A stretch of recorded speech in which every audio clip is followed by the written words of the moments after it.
Hare Krishna. The Lord also declared to Yogamaya, my plenary expansion, Ananda Shesha, is within the womb of Devaki.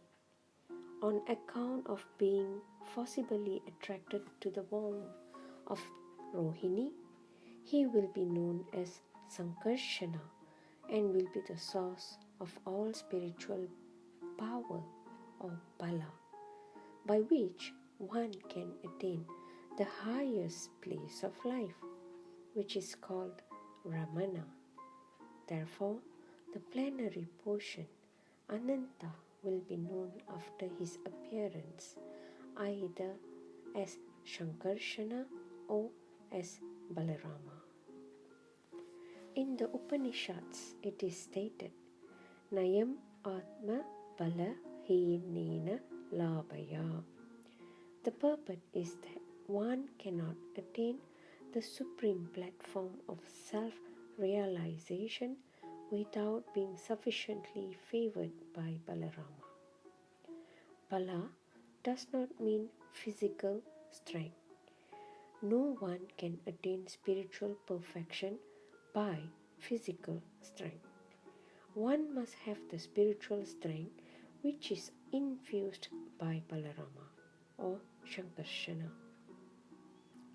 Ananta or Shesha is the source of the power which sustains all the planets in their different positions.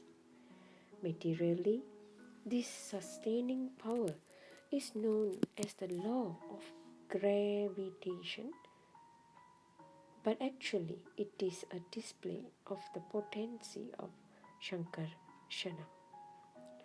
Balarama or Shankarshana is the source of spiritual power or the original spiritual master.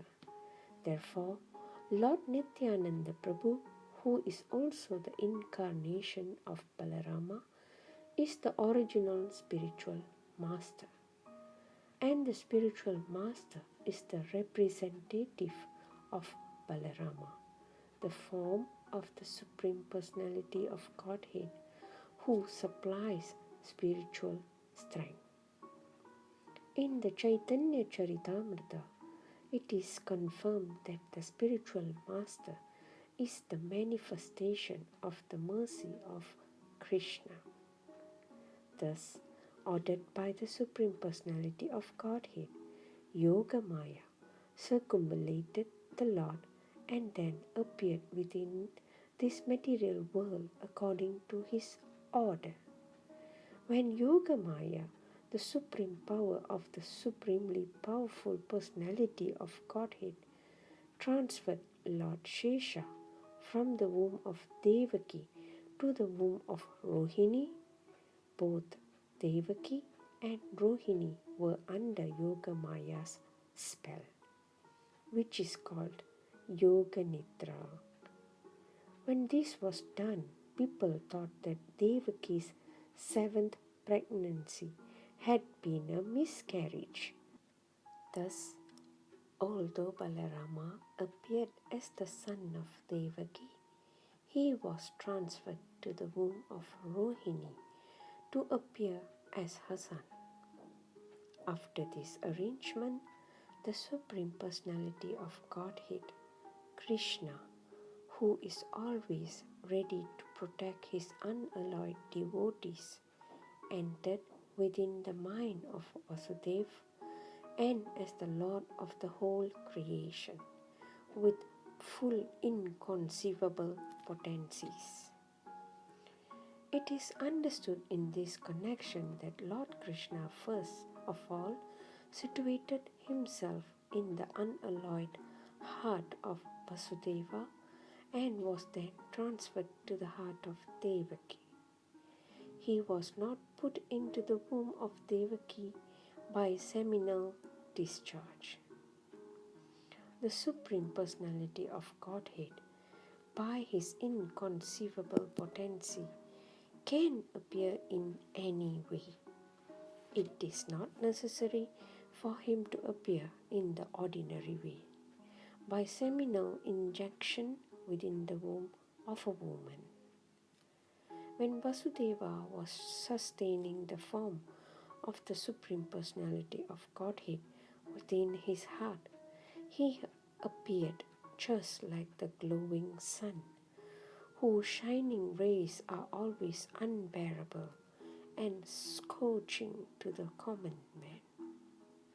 The form of the Lord, situated in the pure unalloyed heart of Vasudeva, is not different from the original form of Krishna. The appearance of the Lord, the form of Krishna anywhere and specifically within the heart, is called Dhamma. Dhamma refers not only to Krishna's form but also to his name, his qualities, and his paraphernalia. Everything becomes manifest simultaneously. Thus, the eternal form of the Supreme Personality of Godhead with full potencies was transferred from the mind of Vasudeva to the mind of Devaki, exactly as the setting sun rays are transferred to the full moon rising in the east. Krishna, the Supreme Personality of Godhead, thus entered the body of Devaki from the body of Vasudeva without being subjected to any of the conditions of an ordinary living entity.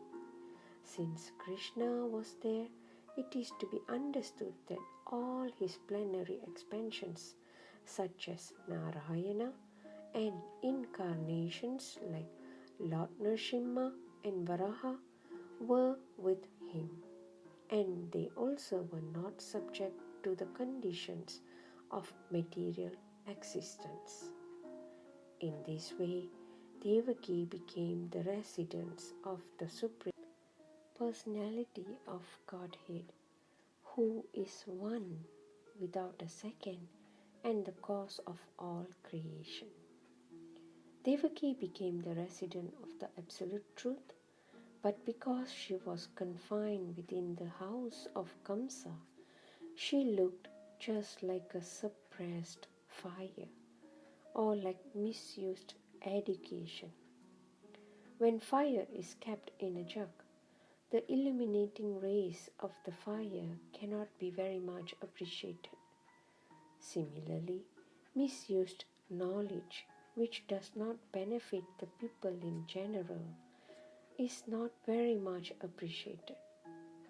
So, Devaki was kept within the prison walls of Kamsa's palace, and no one could see her transcendental beauty, which resulted from her conceiving the Supreme Personality of Godhead. To be continued.